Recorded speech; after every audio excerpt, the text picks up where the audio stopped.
Sungguh menakutkan, Nabi Musa tiba-tiba pingsan dan tak kuat ketika ingin melihat wujud Allah Subhanahu wa Ta'ala. Dikisahkan, Nabi Musa merupakan nabi yang diutus Allah untuk membimbing kaum Bani Israel. Nabi Musa menyampaikan risalah Allah kepada kaumnya berupa kitab Taurat. Nabi Musa adalah putra Imron dan Yukabat. Selain Nabi Musa, keluarga tersebut memiliki dua anak lain, yaitu Miriam dan Harun. Nama Nabi Musa disebut sebanyak 136 kali dalam Al-Quran yang tersebar dalam 34 surah. Nabi Musa adalah keturunan Nabi Ishak dari jalur Nabi Yakub, kemudian Nabi Yusuf. Dalam tafsir Al-Azhar jilid 8 oleh Hamka disebutkan, bahwa pada zaman Nabi Yusuf berkuasa di Mesir, ia mengundang sang ayah yaitu Nabi Yakub beserta 11 saudaranya untuk pindah ke Mesir. Kelak inilah yang dinamai Bani Israel. Nabi Musa lahir pada masa kekuasaan Raja Firaun. Dan semasa hidupnya, Nabi Musa harus menghadapi kezoliman Raja Firaun sang penguasa Mesir. Mukjizat dari Allah membuat Nabi Musa mampu membelah lautan hingga akhirnya menenggelamkan Firaun bersama para pengikutnya.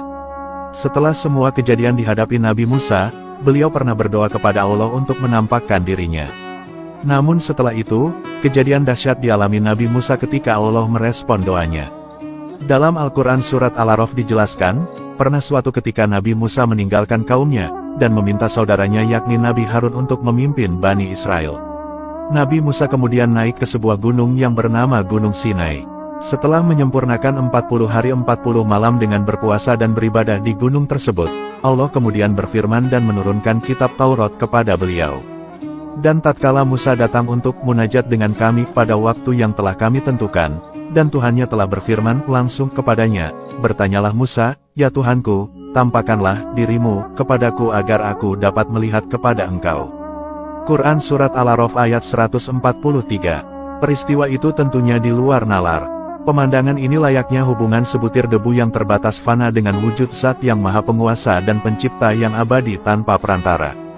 Kejadian yang dialami Nabi Musa ini tentunya menjadi kejadian yang membingungkan. Tetapi, Nabi Musa mampu menerima kalimat-kalimat Allah dan membuatnya begitu rindu dan ingin melihat Tuhannya.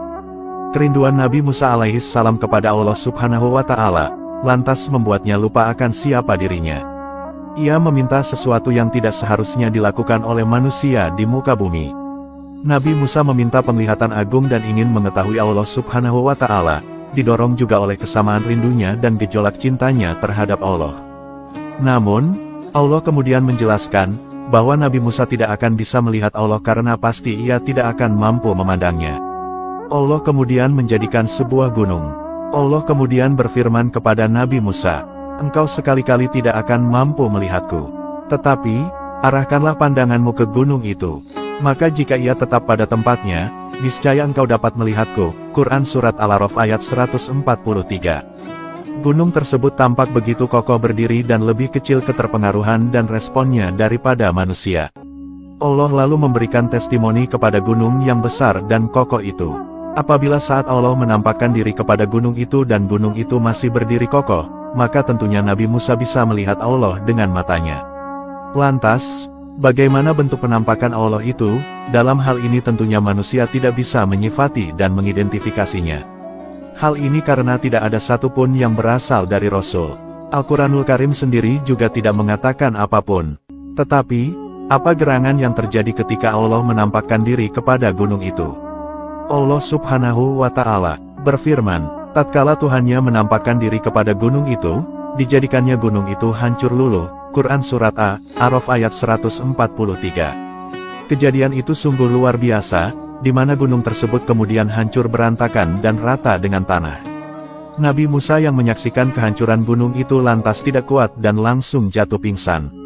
Saat itu, Nabi Musa benar-benar merasa takut sekali karena telah lancang meminta sebuah permintaan di luar nalar manusia. Nabi Musa menyadari batas kemampuannya sebagai manusia bahwa ia telah melakukan permintaan di luar batas atau melebihi batas. Maha suci dan maha tinggi Allah yang tak mungkin manusia dapat melihatnya dengan mata telanjang. Setelah Nabi Musa sadar dari pingsannya, Nabi Musa kemudian bertaubat dan memohon ampun atas permintaannya yang melebihi batas. Selain kisah tadi, Nabi Musa dikenal juga Nabi yang memiliki banyak sekali mukjizat yang luar biasa. Di antara mukjizat beliau yaitu tangan yang bisa memancarkan cahaya. Dikisahkan, Tangan Nabi Musa yang bercahaya bermula ketika tangan beliau dikempitkan ke ketiak lalu dikeluarkannya. Mendadak tangannya bercahaya sampai menyilaukan mata Raja Firaun. Karena tidak kuat, Firaun memintanya untuk menyembunyikan tangannya. Namun kala itu, Nabi Musa malah difitnah sebagai tukang sihir dengan tujuan memecah belah umat. Allah pun memberikan mukjizat padanya berupa tangan bercahaya. Allah mengabadikan peristiwa ini pada beberapa ayat dalam Al-Quran. Mukjizat Nabi Musa selanjutnya adalah angin topan penyebab paceklik.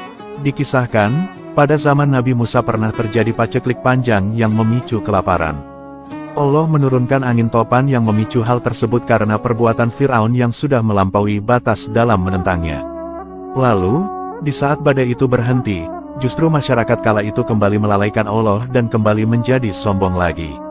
Mukjizat Nabi Musa selanjutnya adalah memukul tongkat untuk mengeluarkan air. Dikisahkan, suatu hari Nabi Musa memohon kepada Allah untuk memberikan sumber air bagi kaumnya. Lalu, Allah memerintah Nabi Musa untuk memukul batu menggunakan tongkatnya. Setelah memilih batu dan memukulnya, keluar sebanyak 12 sumber mata air yang mencukupi kebutuhan tiap-tiap suku dari kaumnya. Semoga kisah ini bermanfaat. Wallahu a'lamu bishawab.